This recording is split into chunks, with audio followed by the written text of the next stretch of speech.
तीन बहनों की लालची भाभी। करिश्मा, रेशमा और मनीषा तीन बहनें हैं। उनका एक भाई भी है, मयंक। मयंक अपनी बहनों को बहुत प्यार करता है, लेकिन मयंक की पत्नी सविता इस मामले में मयंक से बिल्कुल ही अलग है।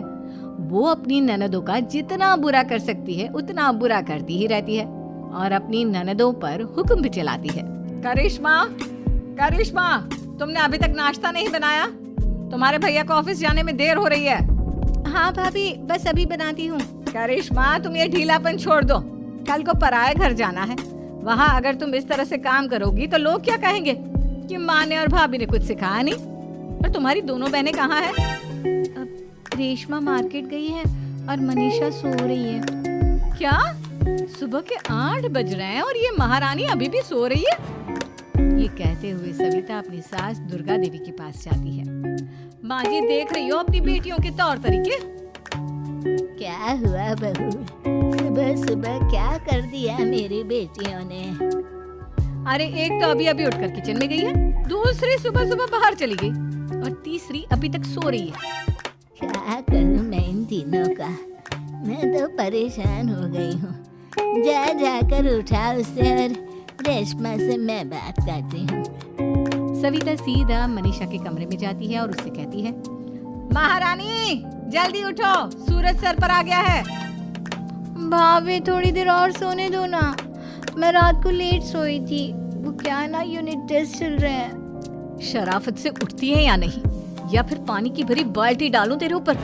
नहीं भाभी, मुझे बिस्तर में नहीं नहाना, उठती हूँ मैं। मनीषा जल्दी से उठकर बाथरूम में चली जाती है। सभी आराम से बैठकर नाश्ता कर रहे होते कि तभी रेशमा बाजार से हाथ में सामान लिए आ जाती है।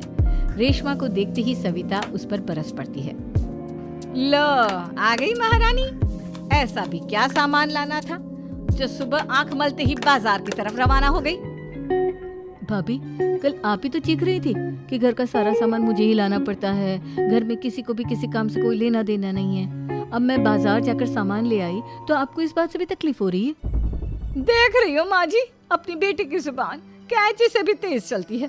और मयंक, आप तो कुछ कहेंगे नहीं अपनी लाडली बहन को? रेशमा, अपनी भाभी से ऐसे बात नहीं करते। चलो माफी मांगो। भैया, मैं क्यों माफी मांगू? आप भाभी से बोलिए ना कि हम पर कम हुक्म चलाया करे। हम इस घर की बेटियां हैं और आपकी पत्नी की ननद है, नौकरानी नहीं। लो कर लो बात। इनकी भलाई के लिए कुछ भी बोलो तो इन्हें बुरा लग जाता है। इस घर में यही इज्जत है मेरी। देख लो माँ जी, आपकी बेटी किस लहजे में मुझसे बात कर रही है। सविता वहाँ से चली जाती है। मयंक को बहुत गुस्सा आता है, वो भी वहाँ से चला जाता है।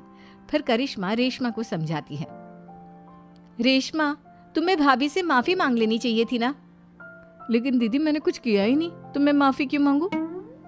हाँ करिश्मा दीदी, रेशमा दीदी जैसे ही घर में आई भाभी ही उन पर चिल्ला रही थी। हाँ, मैं मानती हूँ कि गलती भाभी की थी। मैं तो इसलिए बोल रही हूँ कि भाभी ने माँ को तो पूरी तरह अपने वश में कर लिया है। वो हमारी बात सुनती ही नहीं। मयंक भैया हमारे लिए हमेशा खड़े रहते हैं, इसलिए उनकी बात का मान तो तुम्हें रखना चाहिए था ना। कोई फायदा नहीं दीदी, कुछ दिनों की बात और है, भाभी उन्हें भी हमारे खिलाफ भड़का देंगी। फिर वो भी माँ की तरह हमारी किसी बात का विश्वास नहीं करेंगे। इसी तरह सविता अपनी तीनों ननदों को किसी न किसी बात पर परेशान करती रहती थी। एक दिन मयंक अपनी तीनों बहनों के लिए गिफ्ट लाया। क्या रेशमा, ये तुम्हारे लिए हार का सेट। रेशमा, तुम्हारे लिए सुंदर सी ड्रेस। और मनीषा, तुम्हें किताबें पसंद है ना, तुम्हारे लिए किताबें लाया हूँ। थैंक यू भैया। थैंक यू भैया। थैंक यू भैया। करिश्मा, तुम्हारा नेकलेस कितना सुंदर है, ये भैया कहाँ से ले आए होंगे? मैंने भैया को 3 दिन पहले फोन पर ये डिजाइन दिखाया था और आज भैया ये ले आए। सविता तो अपनी ननदों के गिफ्ट्स देखकर जल गई और करिश्मा का नेकलेस तो उसे भी बहुत पसंद आया था। अपनी बहनों के लिए कितना अच्छा नेकलेस लेकर आए हैं, मुझे कभी कोई गिफ्ट नहीं दिया। मैं आज ही ये हार चुरा लूंगी। रात में सविता करिश्मा का हार चुरा लेती है और इसी तरह उसे अपनी ननदों की जो भी चीज़ अच्छी लगती वो उसे मांगती नहीं, बल्कि रात के अंधेरे में चुरा लेती। इसी तरह दिन बीतते गए और सविता ने मयंक के दिल में भी उसकी बहनों के लिए नफरत पैदा कर दी। एक दिन मयंक ने करिश्मा और रेशमा के लिए रिश्ता देखा और ये बात उसने घर में सबको बताई। माँ, करिश्मा और रेशमा के लिए बहुत अच्छा रिश्ता आया है, वो लोग कल इन्हें देखने आ रहे हैं। आप और सविता मिलकर सारी तैयारी कर लेना। ये सुनकर करिश्मा और रेशमा खुश हो जाती हैं, लेकिन सविता सोचती है, अगर इन दोनों बहनों की शादी हो गई तो घर और बाहर का काम कौन करेगा? मनीषा तो एक नंबर की कामचोर है, उससे तो किसी बात की उम्मीद लगाना ही बेकार है। मुझे इस शादी को रोकना होगा। अगले दिन सभी लड़के वालों के स्वागत की तैयारी करने में लगे होते हैं। तभी मयंक अपनी बहनों से आकर कहता है, तैयार हो गई तुम दोनों?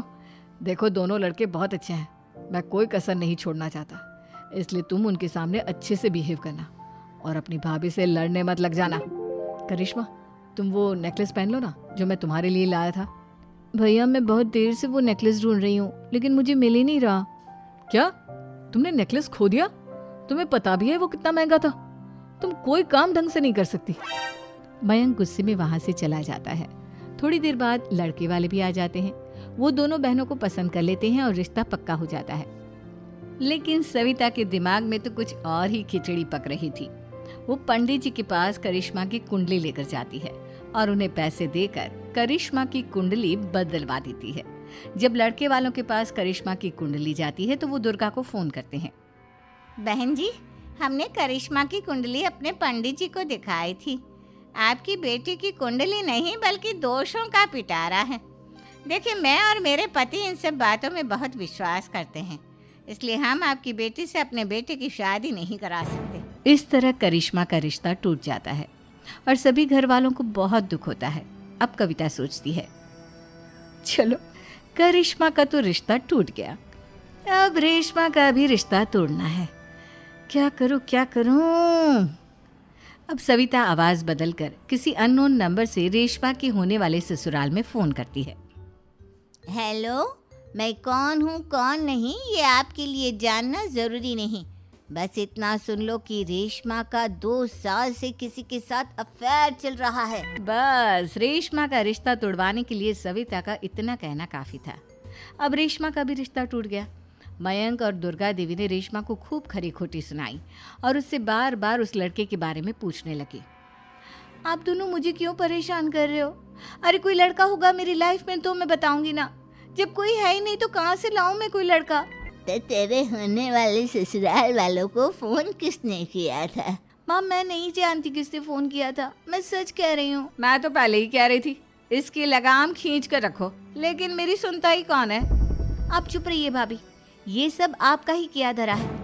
अब तीनों बहनों को विश्वास हो जाता है कि ये सब उनकी भाभी ही कर रही है। तीनों बहनें अपनी भाभी को सबक सिखाने के लिए एक वकील कर लेती है और घर में हिस्सा मांगना। देखो भैया, माँ बाप की जायदाद में जितना बेटों का हक होता है उतना ही बेटियों का, इसलिए इस घर के 4 हिस्से होंगे और हमें अपना हिस्सा चाहिए। मैंने तुम्हारे लिए क्या क्या नहीं किया और तुम इस घर में हिस्सा मांग रही हो? भैया, आप और माँ हम बहनों की कोई बात नहीं सुनते हो और भाभी हमारी शादी नहीं होने देगी क्योंकि उन्हें लगता है कि आप हमारी शादी में ज्यादा पैसा लगाओगे और उन्हें हम जैसी फ्री की नौकरानी कहाँ मिलेगी। तो हम भाभी के साथ तो रह नहीं सकते, हम बहनों को अपना हिस्सा चाहिए। अरे तुम्हें शर्म आनी चाहिए अपने भाभी पर ऐसा इल्जाम लगाते हुए। वो तुम्हारे बारे में कितना सोचती है। हाँ माँ, भाभी हमारे बारे में बहुत सोचती है, दिन रात बस यही सोचती रहती है कि किस तरह से अपनी तीनों ननदों को परेशान करूं और कभी मुझे पढ़ने भी नहीं देती। दोनों बहनों का रिश्ता भी तो इन्होंने ही तोड़वाया है और रात में हमारे कमरे में आकर हमारी चीजें भी चुराती हैं। इसी तरह सविता की तीनों ननदें अपनी बात पर अड़ी रही। अब कोर्ट में तारीख भी शुरू हो गई। जब सविता को लगा कि उसकी तीनों ननद इतनी आसानी से नहीं मानने वाली, तो उसने अपने पति और सास को सारी सच्चाई बता दी और अपनी तीनों ननद से माफी मांगी। मयंक और दुर्गा को भी अपनी गलती का एहसास हो गया। अब सविता खुद करिश्मा और रेशमा के लिए अच्छा रिश्ता ढूंढती है और उनकी शादी करवाती है।